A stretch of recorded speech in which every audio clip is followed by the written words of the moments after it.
আসসালামু আলাইকুম। আশা করি আপনারা তো সবাই ভালো আছেন এবং আল্লাহর রহমতে আমি অনেক ভালো আছি।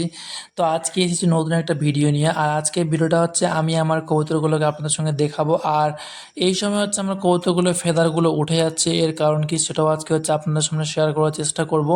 তো এখন হচ্ছে আমি চলে আসছি আমার সুন্দরীর খাঁচাটার কাছে। তো সে এসেই প্রথমে ওদের গেট ওপেন করে ভিতরে দেখছি। তো মনে হয় সুন্দরী মাদিটা আমাদের ডিম দিয়েছে, তো দেখবো সে ডিমে বসে আছে কিনা। তার আগে একটা সমস্যা পড়েছে, এই যে এটা হচ্ছে গ্রিট আর এগুলো হচ্ছে ইটের গুঁড়া দিয়ে তৈরি করা।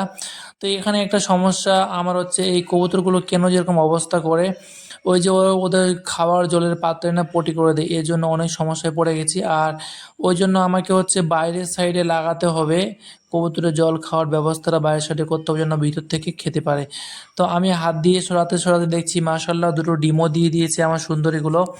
তো ইনশাল্লাহ এবার বাচ্চা তুলবে কিনা, না তুললে এদের সেল করে দিব। আর হচ্ছে তাদের এদেরও দেখছি দু একটা করে ডানা উঠেছে, এবং আরও যেগুলো কবুতর আছে ওদেরও দু একটা করে ডানা উঠে গেছে, কিছু অনেকগুলো ডানা উঠেছে। সেটা আপনাদেরকে দেখানোর চেষ্টা করব। কিন্তু এই যে আমি এখানে আটকাতেও পারি না খাঁচাটা, ওই জন্য পরেই আটকাবো থাক। আর দুজনে বেচারা চুপটি করে বসে আছে, চুপটি চুপটি করে, যেহেতু ডিম দিয়ে দিয়েছে। তো ডিম দিলেই ওরা হচ্ছে একদম শান্ত নিরবচ্ছ থাকে, আর দুজনে আটকানো আছে বলে আরও দিয়ে। তো এই বেচারাকে একটু ডিস্টার্ব করা যাক, দেখা যাক বাবুটা কি করে। তো এও এটা এও ডিমে বসে আছে, দেখি এই যে মারলো কি মারলো, মনে হয় মারবে। একটু ডিস্টার্ব করা যাক, দেখা তো মারছে কিনা। এই যে গাইজ আমাকে মেরেই দিল ফাইনালি। থাক, মার খাওয়া যাবে না, ডিস্টার্বও করা যাবে না, বেচারা থাকতে দাও। যে যার মতো সে তার মতোই থাকুক। তো হয়তো ঝুড়ি লাগানোর চেষ্টা করব, আর উপরে ঝুড়ি লাগাতে হবে। তো অনেকগুলো হাঁড়ি টাঙানো হয়েছে, খাবার দেওয়া হয়েছে, জলের ব্যবস্থা করা হয়েছে। তো এখন এই যে কতগুলো ফেদার পড়ে আছে গাইজ, দেখুন অনেকগুলো ফেদার চারিদিকে পড়ে আছে।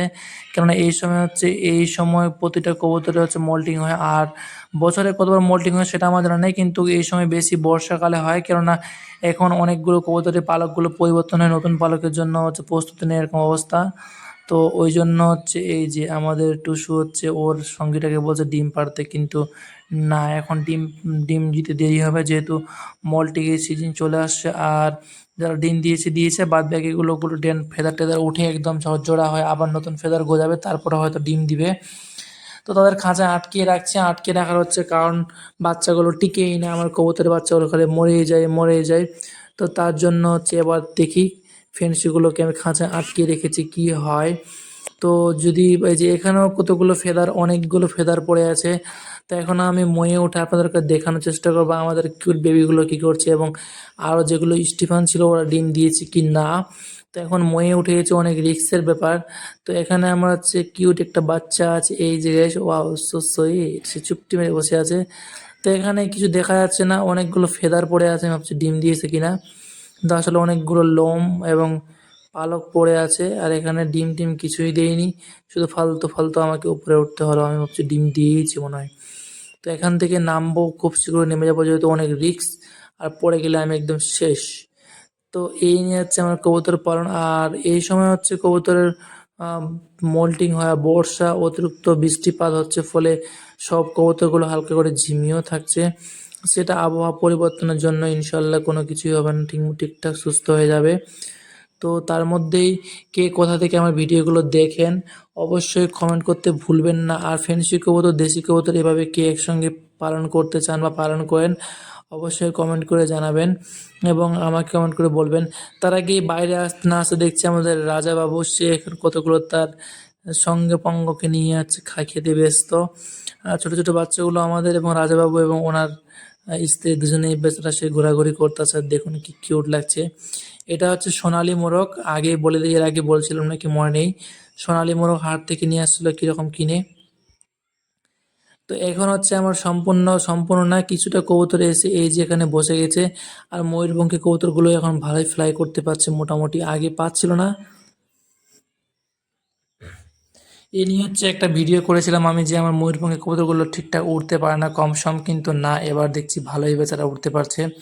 তো আপনাদেরকে হালকা দূর থেকে দেখানোর চেষ্টা করছি যে তারা ঠিকঠাক উঠতে পারে কিনা, আশারা কীভাবে চুপটি বয়ে বসে আছে।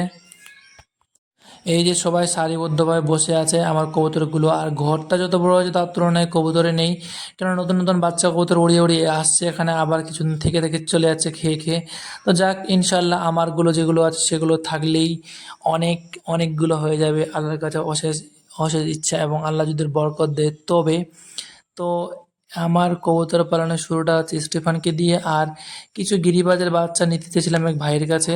সে ভাই যদি দেয় তো অবশ্যই তার কাছে নিয়ে ওগুলো টেম করাবো, কেননা গিরিবাজ পায়রা হচ্ছে টেম করালে তারা দূর থেকে যদি একটু উড়িয়েও যায় তাহলে আসতে পারবে। আর দেশিগুলো হচ্ছে, যেহেতু এর আগে স্টিফানকে টেম করাছিলাম, তারা যদি এর আগের আমার একটা ভাই আমাকে কমেন্টও করেছিল অনেক ভাই, যে দাদা আমার কবুতর উড়িয়ে গেছে আর কিছুতেই খুঁজে পাচ্ছি না।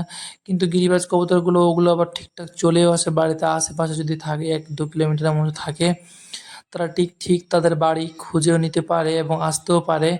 ওই জন্য তো ওগুলো কবুতরের বাচ্চা টেম করার ইচ্ছা আছে খুব। আর এরকম দেশি কবুতরের বাচ্চা টেম করলাম না, যদিও আমাদের সাদা কবুতরের বাচ্চাটাকে টেম করাতে চেয়েছিলাম কিন্তু করলাম না, কেননা ওরা হারানোর চান্স বেশি। তো কবুতর ওখানে শেষ করে আমি একটা জায়গায় ঘুরতে আসলাম, পাশেই আমাদের গ্রামের পাশে একটা জায়গায় বেড়াতে আসছিলাম। তো জানতাম না আমাদের গ্রামের পাশে এরকম একটা হস্টেলের মতো আছে ছোটো মোটো আদিবাসী কাস্টের। তো ওখানে আমরা জানতাম না হস্টেল হয়েছে গ্রামের পাশেই আমাদের। তো আমরা বিকেল টাইমে একটু ঘুরতে আসলাম, বেড়াতে এসে দেখছি এখানে এক দাদা এখানে হস্টেলে থাকে, এবং তার সঙ্গে তারা আছে এই যে রাজহাঁসগুলো পালন করে। আর দেখতে বেশ অনেক কিউট রাজহাঁস, আমার খুব পছন্দের, আমিও নিতে চাই কিন্তু নেওয়া হয় না কেন, যে এরা অনেক পরিমাণে হচ্ছে ফসল টসল নষ্ট করে দেয় আমাদের বাড়ির পাশেই অল্প একটু দূরে ধান খেত, যেহেতু সবসময় আটকে রাখা সম্ভব না। আর এখানে ইয়ে আছে এই যেগুলো হচ্ছে দেশি, আর এগুলো বাচ্চা হচ্ছে নেওয়া যাবে না, নেওয়া না, কিন্তু আমি এর আগে অনেকবার নিতেও চেয়েছিলাম কিন্তু নেওয়া হয়নি। এই যে এদের সব থেকে বেশি ভালো লাগে এই যে এরা হচ্ছে গলাগুলো লম্বা করে দিয়ে ডাকছে। তো আমরা যখন একটা জিনিস হচ্ছে আপনাদেরকে বলছি যে যখন হচ্ছে রাজহাঁসগুলো দেখে আমরা চলে আসছিলাম বাড়ি, আসার সময় আমাদের পিছিয়ে পিছিয়ে দৌড়ে আসছিল, ভাবলাম যে মনে হয় কামড় টামড় দিবে, কিন্তু না। এই হস্টেলটা বেশি বড় না, ছোট একটা টিন দিয়ে তৈরি করা হস্টেল, আর এখানে মিনিমাম 17-18টা বাচ্চা হয়তো পড়াশোনা করে। এই দাদাটাকে জিজ্ঞাসা করলাম, বলছে মাত্র 17-18 জন পড়াশোনা করে, নতুন চালু করেছে, প্রায় 1 বছরের মতো হয়তো হয়নি, এই 6-7 মাস হবে। তো এটা হচ্ছে মাঠের একদম মাঠে গ্রামের শেষ প্রান্তে। তো এখানে সেরকম আসা হয় না এই দিকটায়, তো আজকে আসলাম ঘুরতে ঘুরতে বিকেল টাইমে। তো এসেই চোখে পড়ে গেল রাজহাঁসগুলো, তো ভাবলাম একটু আপনাদেরকে দেখানোই যাক, যেহেতু আমি তো নিতে পারি না, ওই জন্য কেউ না কেউ তো নিয়েছে। তো শখের জিনিস, যারা শখ, যাদের শখ অনেক এবং শখ ভালোবাসে তারাই, কবুতর বলেন, হাঁস মুরগি বলেন, যে কোনো পশু পাখি যারা শখই, যাদের শখ, যাদের ইচ্ছা, মন মানসিকতা ভালোবাসে তারাই পালন করতে পারে, এবং যাদের অনেক ধৈর্য শক্তি, ইচ্ছা শক্তি, তারাই এগুলো পালন করতে পারে। ঠিক আছে, ভালো থাকবেন, আবার নতুন কিছু দেখা হবে।